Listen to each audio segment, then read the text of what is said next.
Cris. Estão me vendo agora? Agora sim. Ah, então tá joia. Boa noite, tudo bem? Bonitinho. Boa noite a todos. Temos bastante gente aqui já ao vivo, né? O pessoal já estava Legal. aguardando aí para a gente começar, né, Isa? Isso, Então, isso. Que então bom tá que o bom. pessoal já foi entrando. Eu estava aguardando o convite, mas não tem problema. A gente teve um probleminha aqui no Instagram, não sei o que que tava acontecendo, mas pronto, acho que foi resolvido. Legal. Tá joia. Então, Então acho que vamos também começar? isso, para não atrapalhar muito, né? Não perder muito o horário, acho que a gente já podia começar a live. Então, eu vou aqui começar me apresentando, aí eu passo a palavra para vocês. Tudo bem? Pode ser Tá assim? certo. Pode, com certeza. Então, meu nome é Isabela, sou analista de comunicação aqui do SESD. Eu sou formada em jornalismo e agora entrei faz pouco tempo aqui no SESD, mas já estou muito contente. Aqui é a minha terceira live, ainda estou um pouco nervosa, mas já estou me acostumando um pouquinho melhor. Mas a primeira foi bem complicada, assim, de nervosismo. E eu vou fazer, né, minha audiodescrição. Então, eu sou uma mulher branca, tenho cabelo castanho, na altura um pouquinho acima dos ombros. Eu tenho olhos castanhos também. Eu estou com uma blusa do SESD, né, de 40 anos. Ela é preta, está com um logo laranja e azul. E ao fundo tem uma parede branca, lisa, e é isso. Aí eu passo a vez agora para vocês. Acho que a Lívia pode ir, depois a doutora Cristiane dá continuidade. Tá Legal, joia. gente. Então, boa noite oficialmente para quem já está entrando aí, para quem já estava aguardando. Que bom estar aqui para a gente bater esse papo. Eu sou Lívia, eu sou uma mulher de pele branca, de 32 anos, tenho olhos azuis, tenho cabelos castanhos claros, eles estão com um pouco de luzes, eles estão soltos, são lisos, vão até um pouco abaixo do ombro. Eu estou usando uma camiseta preta do SESD, com o logo do SESD de 40 anos, e ao meu fundo eu estou num painel com fotos de pessoas com síndrome de Down atendidas aqui no SESD. Eu sou psicóloga, sou consultora de emprego apoiado aqui no SESC Campinas, e é um prazer estar aqui para a gente bater esse papo, que é um papo aí tão importante aí para todo mundo, né, Cris? Então, eu vou passar para você também poder se apresentar. Certo. Boa noite, pessoal. Meu nome é Cristiane. Eu não tenho olhos azuis, os meus são castanhos. Deu até uma invejinha branca aqui agora, quando a Lívia falando. Os meus azuis são só com filtro, mas são castanhos. Meu cabelo também tem um pouco de luzes, desce um pouquinho abaixo do ombro também. Esqueci de falar, né? Que eu sou branca, põe branca nisso, né? Um palmitinho praticamente. Tenho o cabelo loiro, não, com luzes, tá? Estou de blusa verde e no meu fundo aqui tem um painel que é uma pintura abstrata, tá bom? Eu sou psicóloga e neuropsicóloga, sou pesquisadora do Ambulatório de Envelhecimento da Faculdade de Medicina da USP, lá do IPQ, tá? Do Instituto de Psiquiatria. Sou psicóloga já há mais de 12 anos, tenho 12 anos na área clínica, com atendimentos a adultos, crianças, e sempre o meu foco maior for com idosos. Então, todos os meus estudos geralmente são direcionados a idosos, tá? E em 2017, eu comecei a trabalhar com pessoas com síndrome de Down. Então, a gente começou a observar, né, o envelhecimento nessa população, e desde então começamos a estudar, né, o envelhecimento nessa área, e em parceria com uma instituição de São Paulo, E em 2017 nós inauguramos o primeiro ambulatório de envelhecimento e síndrome de Down no Hospital das Clínicas de São Paulo. Então, eu vou falar um pouquinho sobre isso para vocês depois, né, como que funciona esse ambulatório e tudo mais. Mas antes disso, eu quero dar um panorama para vocês sobre o envelhecimento, né?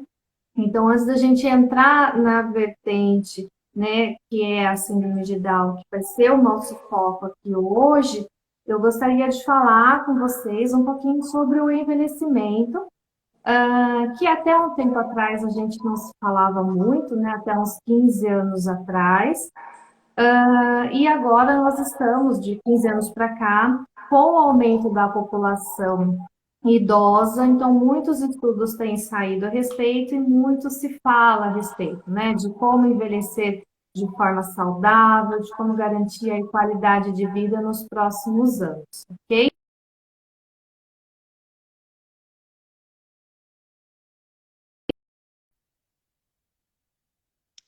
Cris, já Pessoal, que você já começou a falar um pouquinho sobre isso, né? A gente tem aqui uma missão hoje, né, de falar sobre um tema que é tão sim, importante para todo mundo, né, Cris? Então, assim, eu entendo que você sim, vai trazer todo esse seu conhecimento já relacionado a pessoas com síndrome de Down, mas quando a gente fala de envelhecimento, a gente fala de aspectos que são muito parecidos para todo mundo, né? Então, que legal que você sim, vai trazer esse panorama geral para depois a gente entendendo mais especificidades sobre a síndrome de Down, né? Acho que vale a gente já contar, né, Isa, que aqui no SESD a gente tem um programa de apoio ao envelhecimento para pessoas com síndrome de Down, que é o Home Down. A gente vai até as pessoas para entender as suas questões, suas necessidades, para a gente pensar na inclusão dessas pessoas, né? Já que o envelhecimento traz um aspecto aí muito introspectivo, muitas vezes de estar mais isolado, ficar em casa, isso para qualquer pessoa. Então, aqui no SESD, a gente tem esse programa de apoio ao envelhecimento, né? Mas, sim, quando a gente fala de envelhecimento, a gente fala disso para todas as pessoas, né, Cris? Então, a sim, partir do com momento que a certeza. gente nasce, a gente já está aí num processo de Já envelhecimento. está, Então, com para a gente ir certeza. começando esse papo, você pode contar para a gente, então, desse panorama geral aí do envelhecimento da população, o que que você já tem visto sobre isso de uma forma geral? Sim, com certeza. Bom, quando a gente fala, né, em envelhecimento, ainda estamos falando em algo novo, tá? Porque o envelhecimento ele passou a ser estudado assim com mais ênfase de alguns anos para cá, porque devido aos avanços da medicina, aos avanços, né, da área da saúde, foi conquistado esse envelhecimento.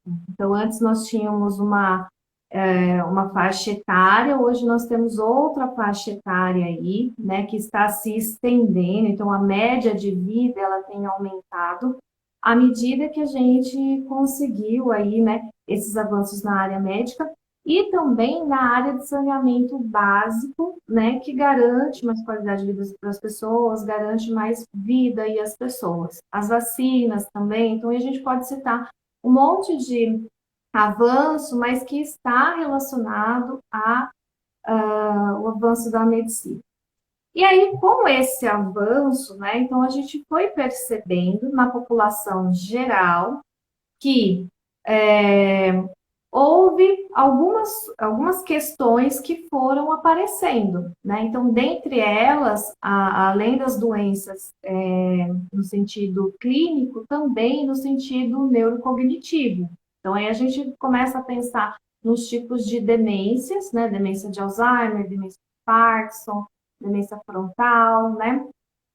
Demência vascular. Então, nós temos alguns tipos de demências que vão sendo mais características da população idosa, tá?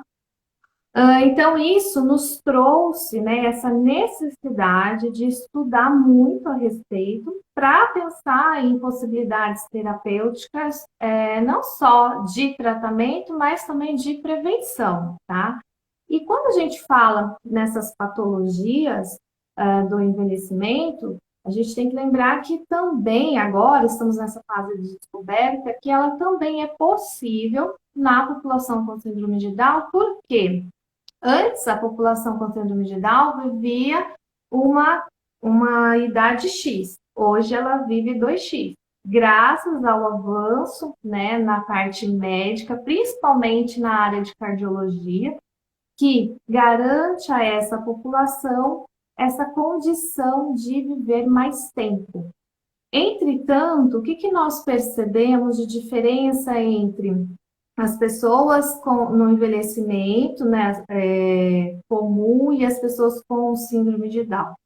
As características, né, a gente tem observado nos estudos que elas não são muito diferentes no sentido de sintomas, né, de dificuldades, principalmente as dificuldades relacionadas à parte neurocognitiva. Quando eu falo neurocognitiva, são funções cognitivas, né? O que são funções cognitivas? Talvez todas as pessoas que estejam aqui, elas não saibam, mas funções cognitivas, né, as nossas funções, o nosso funcionamento cerebral que nos permite ter atenção, memória, funções executivas, que é a capacidade de você se planejar e executar alguma tarefa, funções visoespaciais, né, que é a capacidade de verificar, por exemplo, se em determinado local cabe ou não algum objeto, um carro, né? Então, é a noção de espaço. As nossas funções aí de memória mais recente, de memória mais antiga, né? Então, todas essas funções que compõem o nosso funcionamento cerebral, nós denominamos de funções cognitivas. E nós percebemos esse declínio, né, das funções cognitivas, tanto no envelhecimento comum como no envelhecimento de síndrome de Down, tá? Além disso, nós também percebemos aí com os estudos, né? Inclusive eu faço um estudo em cima disso, que são os sintomas neuropsiquiátricos, que estão relacionados à ansiedade, que estão relacionados à depressão, né? Na população também com síndrome de Down, tá bom? A diferença é que, geralmente, nas pessoas que não têm síndrome de Down, esses acometimentos, eles começam por volta de 60 anos, enquanto que na pessoa com síndrome de Down, às vezes com 25, 30, 35 anos, às vezes a gente já consegue ver algum declínio, tá bom? Então, falando sobre o envelhecimento. E aí, qual que é a perspectiva, né, o geral hoje do envelhecimento? A gente tem estudado muito isso, por quê? Porque antigamente era uma parcela muito pequena de pessoas que chegavam à fase do envelhecimento. Hoje essa população ela tem aumentado, né, ao ponto de nós já estamos chegando a um patamar de haver mais idosos do que crianças, né?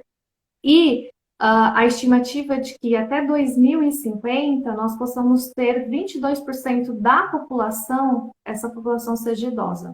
Então, a gente está vendo, né, um movimento contrário, que antes era muito mais criança do que idoso. Hoje a gente está vendo muito mais idosos aí.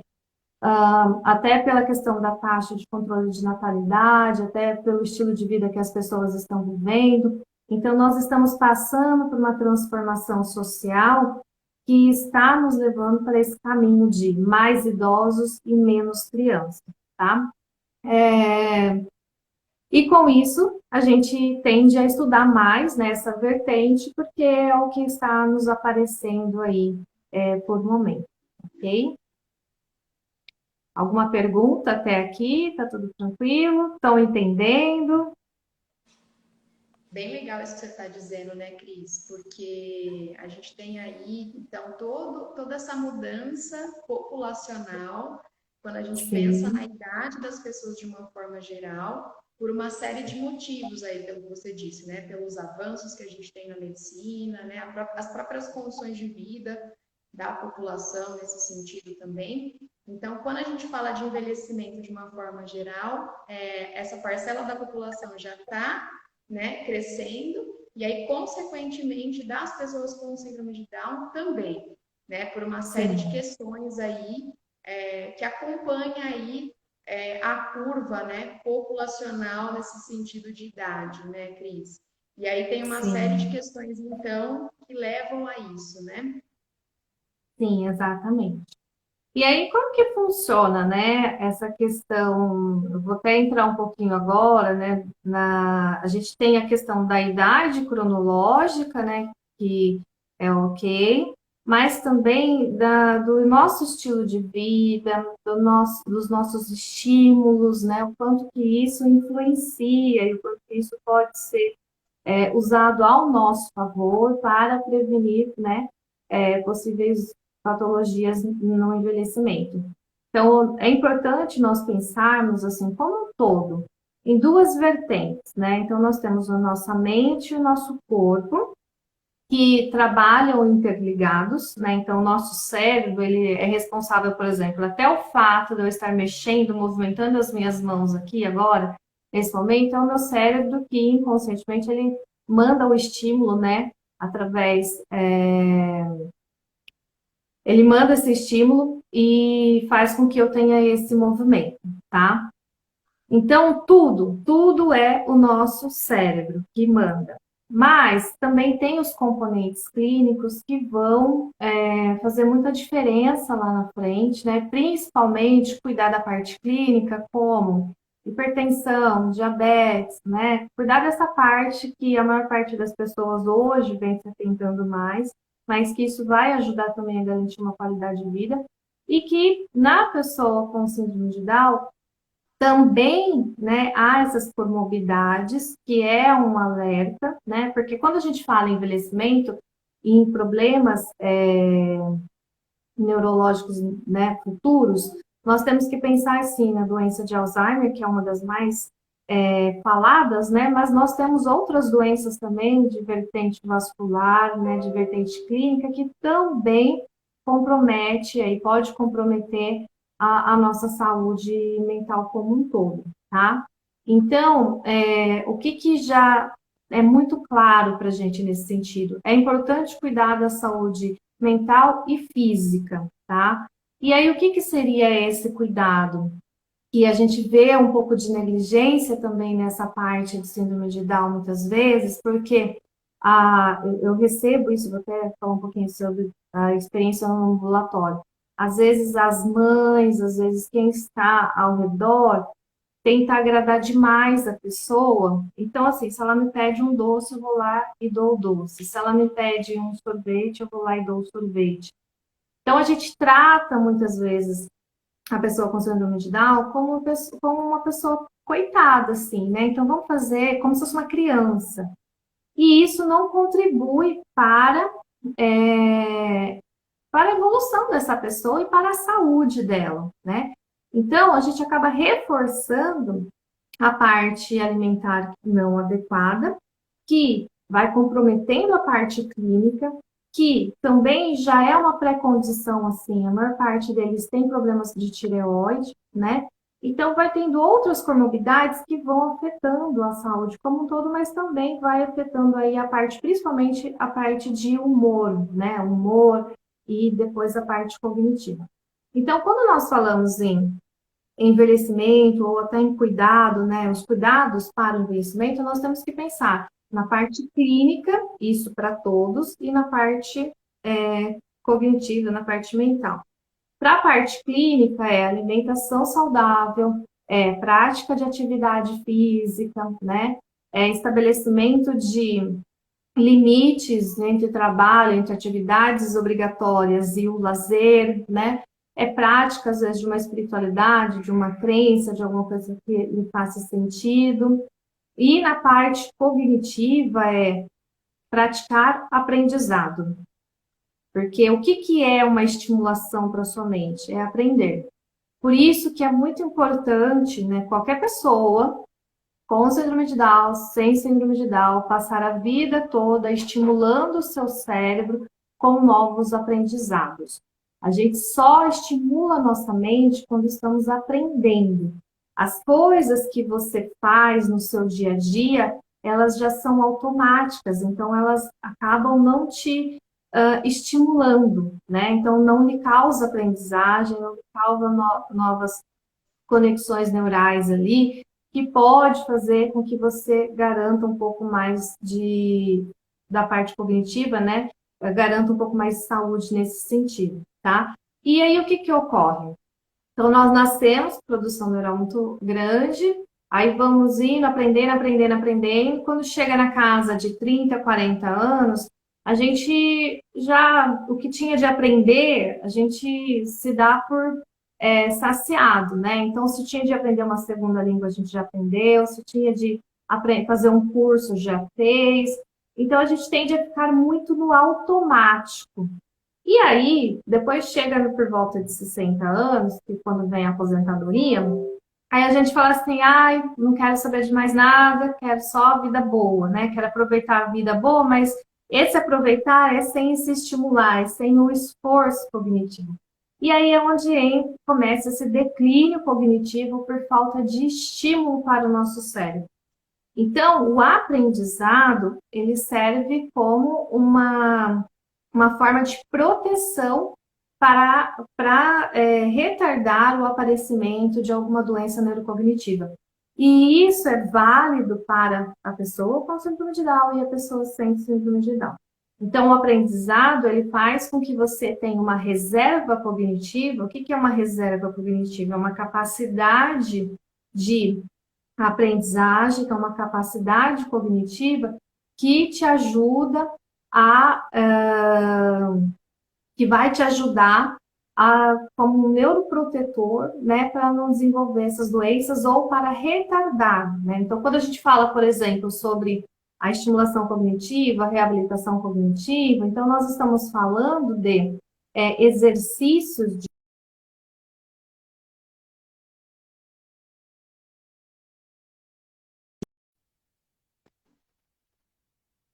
parte, né, do aprendizado também serve para em todos esses outros casos, tá? Então, quanto mais aprendizado, melhor estamos cuidando do nosso cérebro como um todo.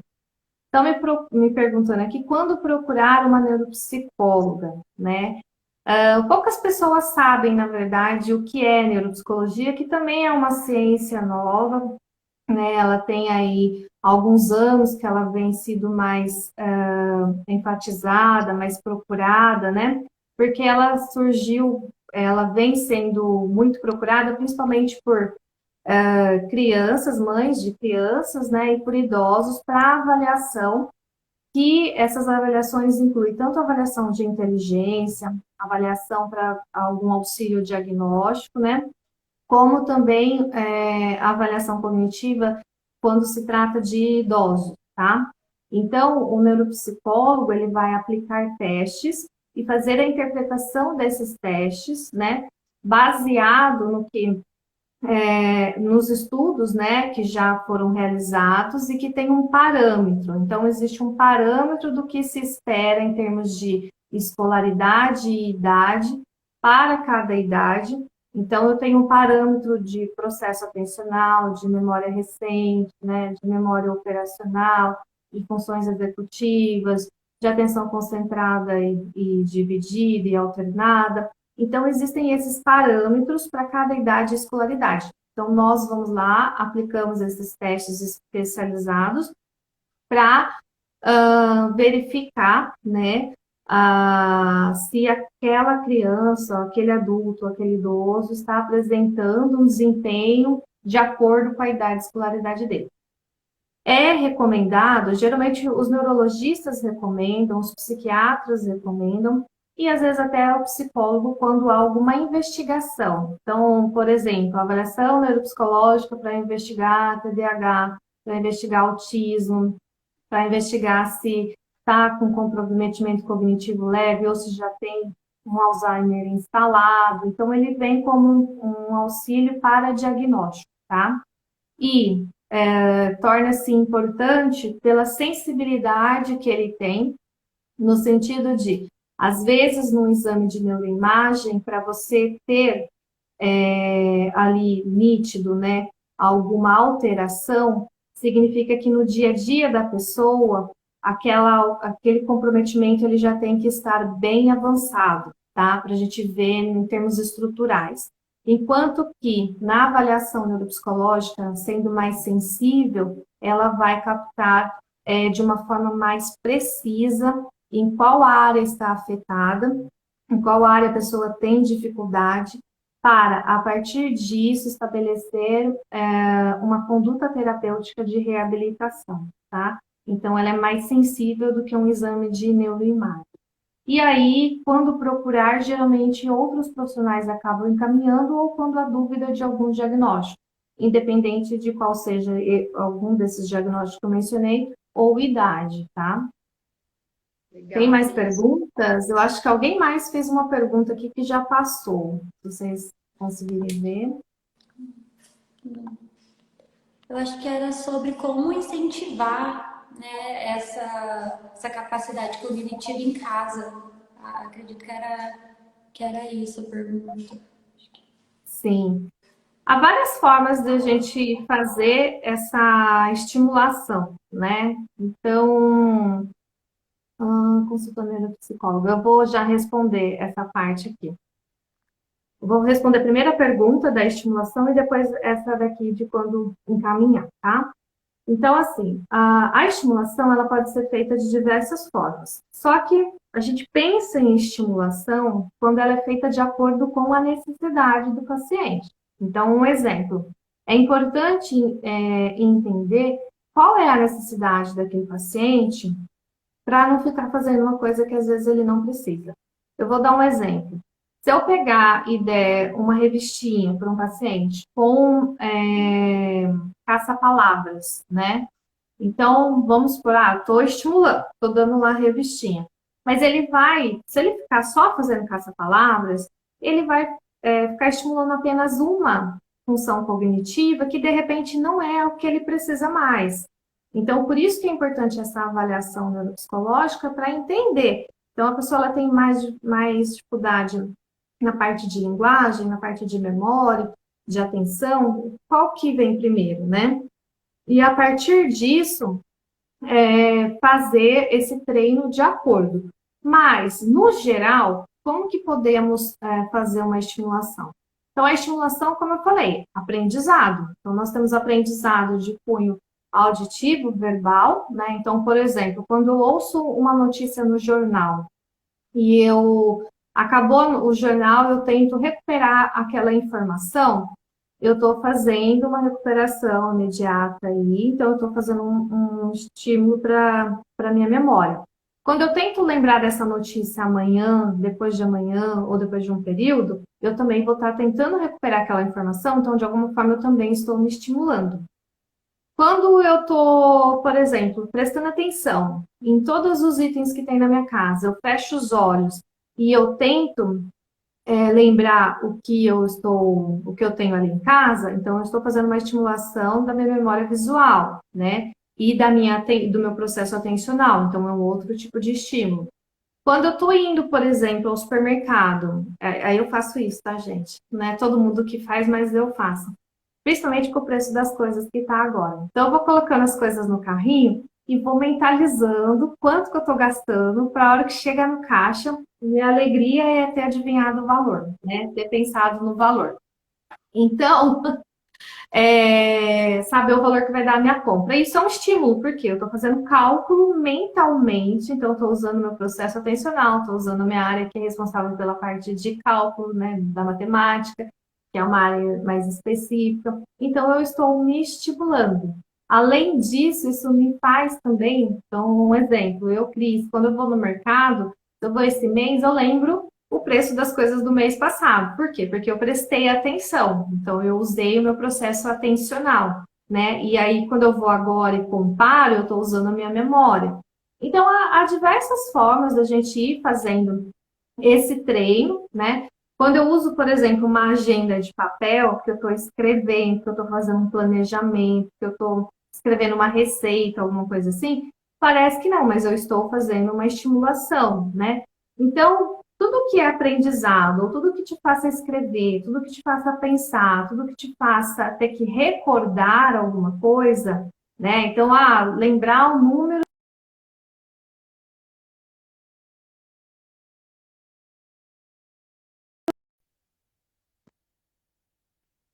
o telefone das pessoas. Então, memorizar telefone. Então, são coisas simples que te ajudam a manter a sua mente ativa, mas, novamente, é necessária essa avaliação para a gente entender qual é a necessidade e, a partir disso, estabelecer esse treino cognitivo, que não é só isso, tá? Eu estou dando uma pincelada aí no geral para vocês, ok? Tem mais perguntas aqui, né? Quando encaminhar uma criança com síndrome de Down para uma consulta com a neuropsicóloga, né? Quando há dúvida de diagnóstico, não em relação ao SD, tá? Para isso existem outros tipos de testagem, mas para quando, por exemplo, a criança está com dificuldade na escola, ela está tendo, sei lá, dificuldade às vezes na área de matemática, às vezes na área de português, ou na escola como um todo, né?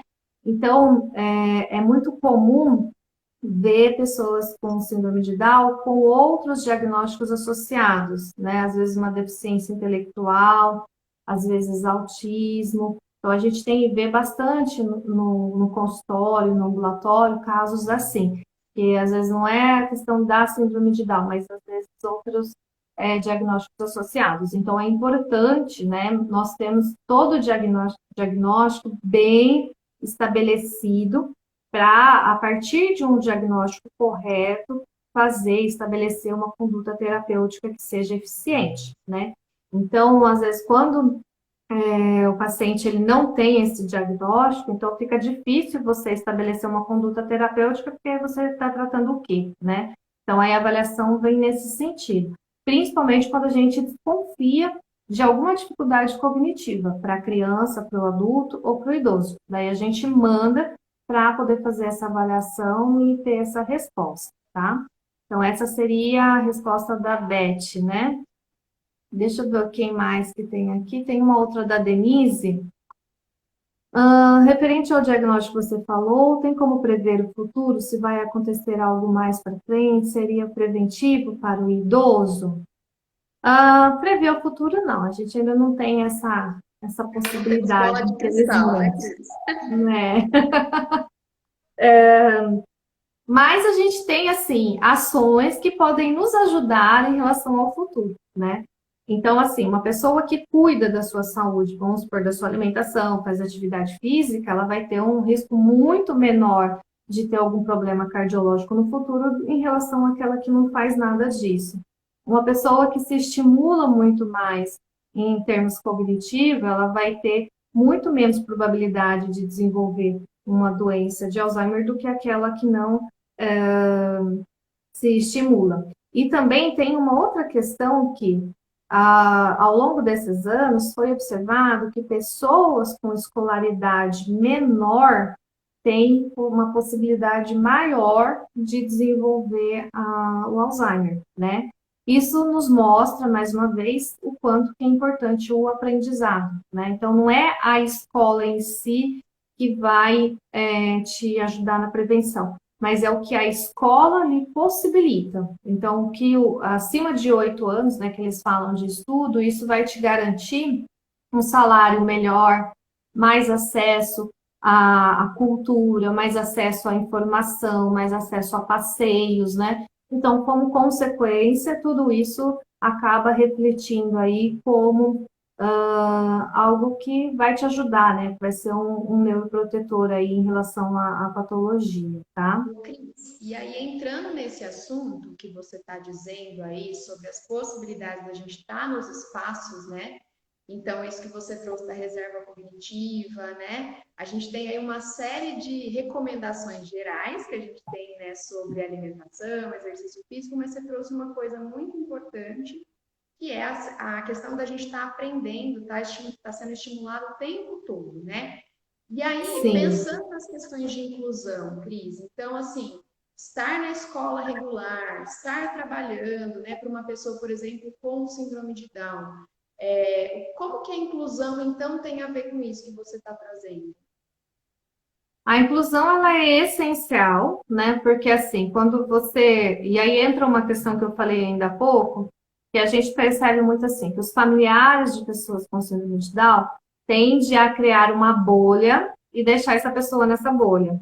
E isso não é legal, né? Por quê? Porque impossibilita essa pessoa de estar se estimulando. Porque quando você pega uma criança, há pessoas que vão falar, não, tem que ser tudo separado, né? Então, é que nem, por exemplo, a questão da saúde mental. Antigamente, a gente tinha os hospitais psiquiátricos. Depois, isso teve uma revolução onde a gente veio para o CAPS, que é a pessoa vai lá, passa o dia, mas é importante ela ter esse contato com a sociedade, né? Ela não ser excluída. E isso também se faz presente com pessoas com síndrome de Down. É importante que ela frequente outros ambientes que não sejam só as instituições, que ela não fique institucionalizada. Por quê? Porque ali ela vai ficar com o mesmo basal, então ela não vai se estimular e ela não vai aprender coisas diferentes, né? Então é importantíssimo, sim, a gente colocar essas pessoas para se estimularem em diversos ambientes, incluí-las na escola, incluí-las em cursos, em academias, em clubes, né? E ensiná-las a fazer as coisas dentro de casa e tudo mais.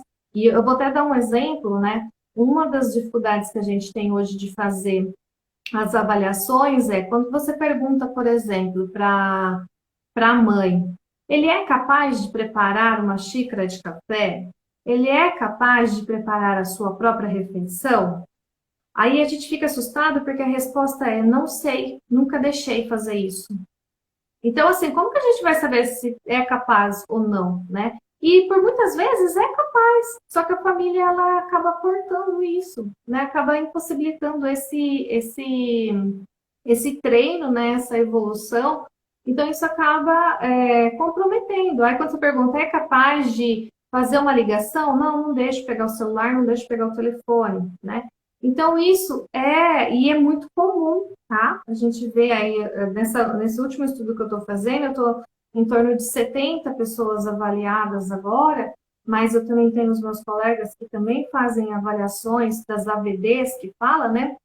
Que é as atividades de vida diária, e eles também trazem a mesma percepção, né? Que você tem aquela dificuldade de identificar, não tem capacidade ou a família não deixa de fazer, né? E aí, na maior parte das vezes, a gente percebe que não deixa de fazer. Então, é importante, né, pensarmos ou repensarmos, talvez, nesse modelo, fazer esse trabalho psicoeducacional, no sentido de instruir as famílias a ensinar, né, as pessoas a fazer o que tem de fazer, porque elas têm essa capacidade. Às vezes, pode fazer com uma lentificação, um pouquinho mais devagar, ou com alguma limitação em uma atividade ou outra, mas na sua grande maioria elas são capazes de fazer. E aí também, até comparando com o idoso, né, que não que não tenha síndrome de Down, o idoso também a gente tende, né, quando ele vai envelhecendo, aparecendo as dificuldades, por vezes a gente tem essa tendência a, a tirar as coisas, né, tirar a autonomia deles, a fazer as coisas por eles, né, e isso é ruim, porque o ideal é que as pessoas mantenham o máximo de autonomia possível, seja o idoso com SD, sem SD, ou qualquer outra pessoa, ou uma criança, né? O importante é essa pessoa ter a capacidade de se virar sozinha, o máximo que ela conseguir, né? Por quê? Isso vai ser um neuroprotetivo para ela, tá? Então, seja qualquer um dos dois, tem que tentar fazer o máximo de coisas possíveis, principalmente o que se refere a autocuidado, à alimentação, né, ao deslocamento. Então, essas coisas que são mais basais, é extremamente importante deixar fazer, tá? E aí, sim, pode falar. Desculpa, pode terminar. Não, e aí isso inclui a estimulação, isso inclui a inclusão, né? Eu até falei isso na palestra aquele dia, a inclusão em diversas tarefas, né? Como uma construção da reserva cognitiva. Sim. E você trouxe esse aspecto também, né, da autonomia, né, da pessoa ter esse empoderamento, né? E aí você trouxe já agora na nossa fala também as questões dos aspectos psicológicos, né? Então, pelo seu conhecimento, atendendo a população idosa, né, a gente, né, você vê que essas questões de cunho psicológico começam a aparecer e isso potencializa essas questões quando a pessoa passa a ter uma menor autonomia, um menor empoderamento ali na rotina. Tem alguma coisa a ver com esses aspectos psicológicos de forma geral, para as pessoas, né, com síndrome de Down e sem? Como é que você vê essa questão dos aspectos psicológicos no envelhecimento, então? Sim, essa diminuição de autonomia, com certeza ela compromete, né? A pessoa vai se sentindo incapaz. Então, se isso é difícil para o idoso, você imagina para a pessoa com síndrome de Down passar a vida se sentindo incapaz, né? E aí, você me lembrou agora de uma questão que nas avaliações também, né, a gente sempre fala sobre a questão dos marcos, né, na vida da pessoa com síndrome de Down. Então, ela tem poucos marcos. Então, diferente das outras pessoas que vão ali ter a sua formatura, vai do colegial, vai ter a sua fase de relacionamento, a sua fase de noivado, de namoro, noivado, casamento, de formatura de faculdade, né, de filhos e tudo mais, então eles vão tendo outros marcos. A pessoa com SD, o marco da vida dela é a festa de aniversário, né? E aí são os marcos que ela tem. Então ela faz uma festinha de aniversário, já fica pensando na próxima, né? Então, porque é um evento na vida dela, são os eventos. E esse evento, né? Então ele acaba não sendo suficiente para estimular, para motivar e tudo mais. Então, quando você coloca, por exemplo, a pessoa com síndrome de Down para fazer uma dança, para fazer uma natação, para jogar um xadrez, para fazer alguma coisa que tenha outros amigos, então você proporciona a ela mais marcos, mais atividades, né? Então, por exemplo, vai lá no SESC, aí chega lá, tem aniversário da amiga X, aniversário da amiga Y, tem um casamento de alguém, não sei, vai aparecendo eventos, né? Então, ela não vai ficando só esperando o próximo aniversário, ela vai ter mais atividades. E a gente sabe que atividades, nós precisamos dessas atividades, né? Isso nos traz mais motivação, isso melhora o nosso humor, né? Então, imagina, por exemplo, um final de semana que você não tem nada para fazer e um final de semana que você está cheio de atividades. É óbvio que você vai ficar mais animado para o final de semana. E isso também acaba interferindo no nosso humor. Então, uma vida mais pacata, uma vida mais sem atividades, ao longo do tempo, vai mexendo com o seu humor, vai te deixando mais ansioso, vai te deixando mais deprimido, né? E isso são fatores que têm aparecido muito, tá? Em pessoas com síndrome de Down. E, inclusive, a preocupação, eu falo isso porque uma das escalas que eu estou validando aqui no Brasil se trata da avaliação desses sintomas neuropsiquiátricos. E o nível de ansiedade, então vamos pensar lá, vou até dar alguns dados preliminares para vocês. Da minha amostra, por exemplo, 50% tem sintomas ansiosos. E esses sintomas ansiosos, ele está relacionado ao medo de perder o cuidador. Então, eles têm medo e eles trazem isso no ambulatório, né, de quem vai cuidar de mim. Quem que vai fazer o meu leite? Quem que vai dar minha comida, né? E eles são muito apegados aos cuidadores. Então, essa preocupação gera ansiedade, tá? Sintomas depressivos é menor, mas ainda tem em torno de 20 a 30% da população. Mas ansiedade está bem presente e justo com a preocupação de perder quem se ama, de pensar em quem que vai cuidar. Então, eles têm essa noção. Então, quando você também proporciona marcos que eu falo, assim, no sentido de ter outras atividades, ter um repertório mais rico, né? Um repertório mais empoderado, um repertório com mais autonomia, você também diminui o nível de ansiedade, né? Claro que pensar em perder alguém é triste, mas quando você sabe que você dá conta sozinho, você sabe que você vai conseguir manter sua vida, é uma coisa. Quando você perde a sua expectativa, é totalmente diferente. E aí, geralmente, essas pessoas elas acabam ficando depois com os irmãos.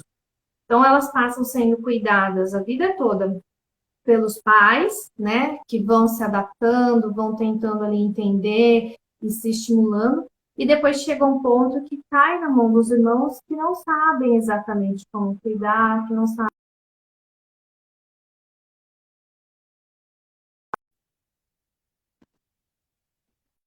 de ansiedade, né, sentimentos de angústia, de tristeza. Então, essas mudanças também vão contribuindo aí para o aparecimento desses sintomas neuropsiquiátricos, tá? Ficou claro?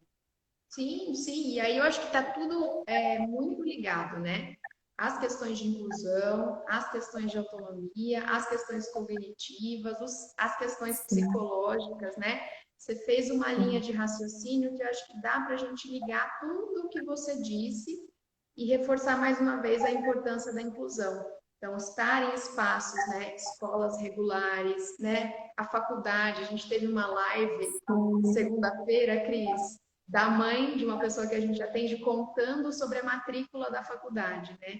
Ai, Então, que esses legal. marcos que você trouxe, né? E aí, o quanto que essas coisas estão ligadas com a autonomia, com a inclusão, com os aspectos cognitivos, que vão reverberar lá no processo de envelhecimento, né? Então, se isso serve para qualquer pessoa, né? Quanto mais a gente está aprendendo, como você disse, mais a gente vai ter a chance aí de ter essa reserva cognitiva. Isso também serve para a pessoa com síndrome de Down, né? Então, mais uma vez, a importância, o quanto você foi ligando todos esses pontos aí para a gente pensar nisso no processo de envelhecimento, né? Sim, com certeza. E, bom, e aí o que fica para a gente, né? O aprendizado ele é essencial em qualquer idade, né? Sexo masculino, sexo feminino, o aprendizado ele é essencial. Nosso cérebro foi feito para aprender, né? E o aprendizado ele é estimulação. Então, precisamos estar nos estimulando. E uma coisa que eu sempre falo para todos os meus pacientes, né, em consultório principalmente, porque quando se fala, por exemplo, em saúde mental, a gente pensa em terapia ou ir ao psiquiatra tomar medicamento.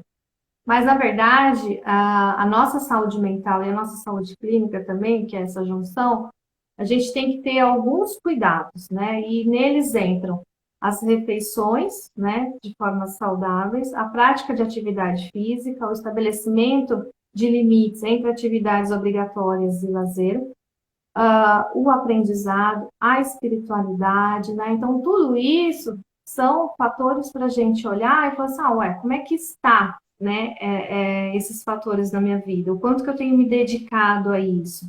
Porque isso vai possibilitar estar bem para querer sempre aprender, e aprendendo você vai sempre dar a manutenção necessária, né, para o seu cérebro, né, para a sua mente, e uma coisa vai puxando a outra, né? Então, isso vai servir como ah, uma forma de vida, um estilo de vida que vai servir como uma proteção lá na frente. E aí, como tudo na vida, né? Eu falo, até a nossa mente é um treino você ficar bem. Então, não tem nada nessa vida que você vai fazer por um tempo e falar assim, não, agora eu já fiz, não preciso fazer mais, né? Na verdade, tudo na vida é treino. Então, para eu ter uma mente saudável, eu preciso treinar essa mente. Para eu ter uma alimentação saudável, eu tenho que treinar, comer corretamente. Para eu ter um corpo saradão, saradona, eu tenho que ir para academia para sempre. Então, eu não vou uma vez na academia, por exemplo, um mês, consegui o corpo que eu queria, agora não preciso mais. Não, eu vou ter que ir para o resto da minha vida.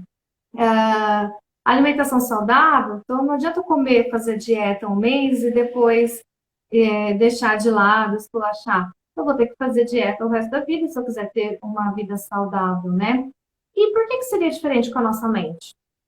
E por que eu iria aprender durante um tempo, me esforçar cognitivamente durante um tempo e depois relaxar, né? Então, esse estímulo cognitivo ele tem que ser para a vida toda também. E tudo, né? A fé, deixa de exercitar a fé. Depois de um tempo você fica meio descrente, né? Você não tem aquela fé avivada. Então, a gente também tem que fazer o exercício espiritual. E na vida, tudo é treino, né? Por isso que a gente não pode fazer nada querer sair do 0 para o 80, porque é uma coisa que a gente tem que lembrar, que é a constância, né? Então, nós precisamos ser constante naquilo que fazemos. Então, por isso que tem que ser leve, mas tem que ser contínuo. Aprendizado e tudo mais que a gente faz na vida, tá bom? Legal. Eu vi alguma coisa que alguém perguntou se autismo é comum, né, em SD. Na verdade, autismo tem sido muito mais comum do que o que a gente imaginava, tá? Acho que com a questão do avanço também da informação, da tecnologia, isso tem nos possibilitado muita informação.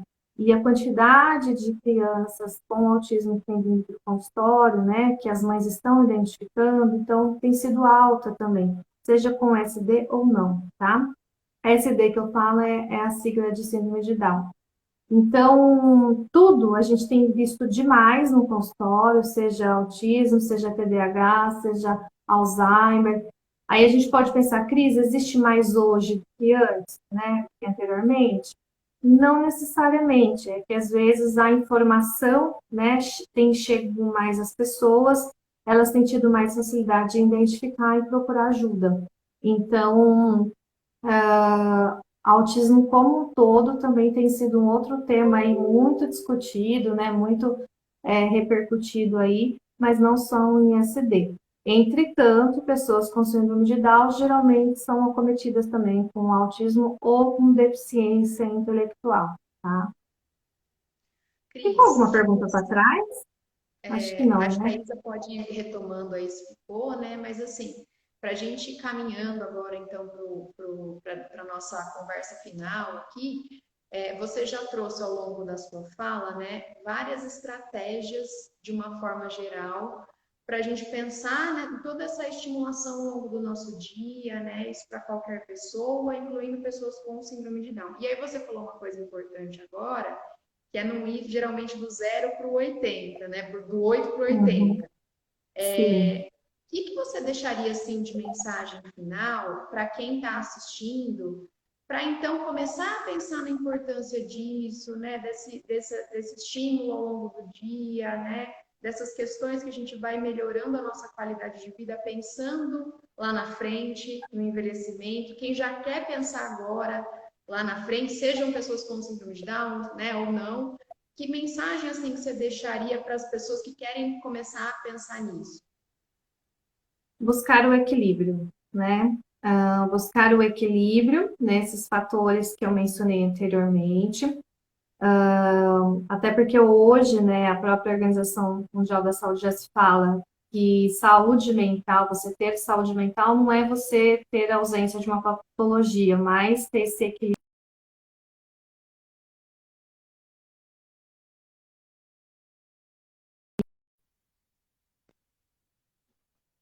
Essa questão da espiritualidade, né, de olhar para a sua vida como um todo. Porque geralmente, até quando se vem para o consultório, as pessoas vêm querendo, às vezes, performar muito bem em uma determinada área da vida e esquece outras, né? Então, é importante a gente olhar para a vida como um todo e entender o quanto que estamos nos dedicando a cada área da vida. E não vai dar para se dedicar a todas as áreas por igual. Então, horas a gente se dedica um pouco mais ao trabalho, horas a gente se dedica um pouco mais à maternidade, horas a gente se dedica um pouco mais à família, e tá tudo ok, né? O importante é você ir tendo esse balanço, ou ir tendo essa medida de se dedicar um pouco a cada área da vida, de forma que isso não lhe cause sofrimento, mas também que não lhe passe despercebido. Então, buscar o equilíbrio é essencial, tá? E aí cada um vai delimitar as áreas importantes da sua vida para buscar esse equilíbrio. Então, quando você se dedica demais a uma área da sua vida, provavelmente outras devem estar, às vezes, descobertas, né? Deve estar sem esse equilíbrio, sem esse cuidado. Então, cuidar de todas as áreas, tanto da questão, hoje se prioriza muito a questão de trabalho, de performance, de se desenvolver e tudo mais. Isso é importante, mas se dedicar também à vida pessoal, à família, as coisas mais básicas, né, que nos dão segurança também é importante, tá? Então, para você garantir qualidade de vida, para você garantir uma vida satisfatória, é buscar o equilíbrio, é fazer uma coisa de cada vez, é você entender que horas vai se dedicar a uma coisa e horas a mais a outras coisas, e que tá tudo ok, tá? É se cobrar menos, porque a gente também se cobra demais muitas vezes, né? E parabéns, teve alguém que entrou na faculdade, que começa terça-feira, que agora passou e não consegui ler o nome, mas Ah, é uma parabéns, Yara. Maiara, que vai entrar na faculdade. Parabéns, Maiara. Aí ela já está investindo na reserva cognitiva, né, Cris? Isso, exatamente. E é importantíssimo o conhecimento, principalmente quando a gente gosta daquilo que a gente vai estudar, né? Então, a faculdade é maravilhoso para. Eu recomendo muito, assim. Cris, eu pretendo futuramente fazer outra faculdade aleatória, como um estímulo mesmo para minha mente, para continuar sempre aprendendo e para ficar no meio dos jovenzinhos, né? Para estar sempre atualizada, Legal. estar sempre Isa, por dentro da juventude. isso aí. Faltou alguma pergunta que ficou para trás, Isa? Acho que foi todas. Eu acho que a gente foi indo, né? Conforme foi a live, eu acho que respondeu tudo, sim. Tá joia. Eu acho que a gente conseguiu cobrir vários pontos, né, Cris? E isso que você foi trazendo, que está tudo, né, relacionado, tudo interligado, a importância aí desses estímulos ao longo da vida de qualquer pessoa, né? E aí quando a gente fala da inclusão, mais ainda nesse sentido, são Sim. investimentos a longo prazo, né? Coisas que a gente faz hoje que Uhum. vai reverberar lá no futuro. Então não chegar na hora, né? Lá na frente e falar, nossa, e agora? Né? Então, fazer coisas antes, pensar nisso antes, e quando chegar lá na frente, continuar tudo que a gente foi criando como treino, como hábito ao longo da nossa vida, né, Cris? Então, acho que foi muito legal esse papo para a gente entender tudo isso, né, de uma forma geral do envelhecimento, entender como isso acontece, né? Que a gente tem que pensar nas pessoas com síndrome de Down. Então, acho que foi muito legal e no fim a gente vê a importância disso para qualquer pessoa, né? Então, foi muito legal esse papo de você trazendo esse conhecimento, está todo interligado aí, né? Sim, ótimo. E assim, eu continuo. Ai, que legal, o pessoal falando obrigada aqui, falando que amou a live. Também amei estar aqui com vocês. Quem tiver alguma dúvida, né, pode me perguntar, tanto pelo Instagram, tá? Que a gente tem aqui da Clínica CNS, que é o meu Instituto de Saúde Mental aqui em Campinas. Como também, se caso alguém tiver interesse, pode perguntar também para a Lívia passar meu contato, não tem problema nenhum. E eu me disponho aqui para tirar as dúvidas mesmo, acho que é muito importante esse processo de psicoeducação, porque somente com a psicoeducação a gente vai alcançar mais pessoas, né, vai trazer mais qualidade de vida, vai poder fazer essa transformação social que a gente tanto necessita, né? Então, eu me disponho aqui para sanar as dúvidas de vocês. E também, em breve, estarei lá na SESD, né, com a Lívia, para fazer as avaliações. Então, quem quiser participar aí das avaliações também, será bem-vindo para o desenvolvimento da nossa pesquisa aí, tá? E essa live foi também para fechar com chave de ouro aí esse mês, né, que termina amanhã, mas a gente está fazendo hoje.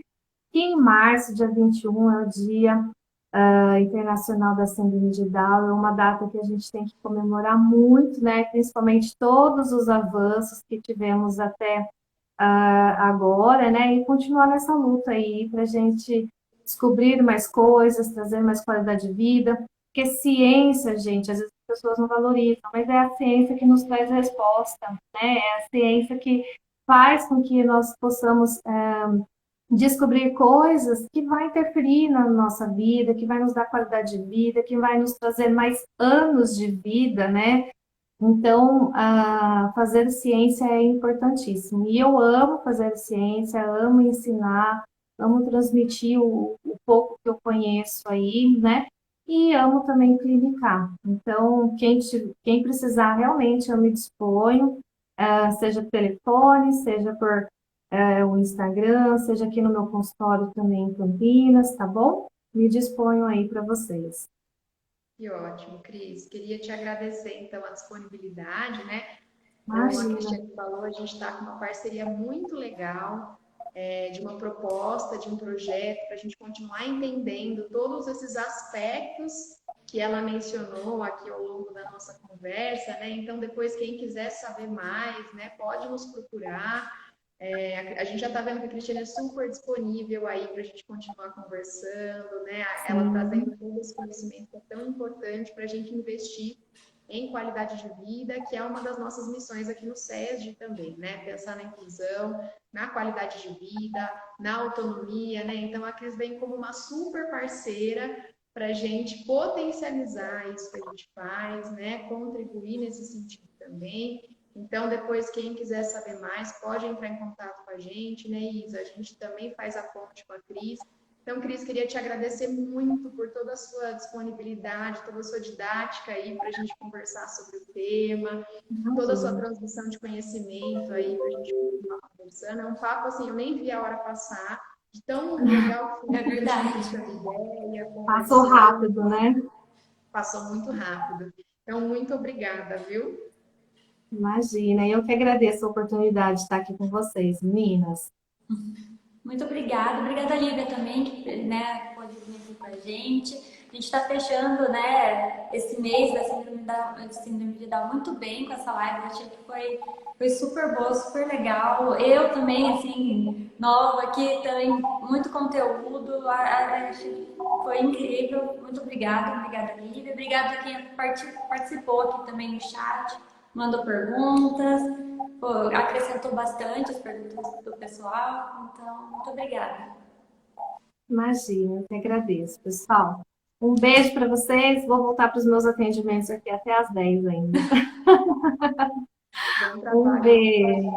Tchau, Obrigada. Tchau, obrigada. tchau. Tchau. Tchau.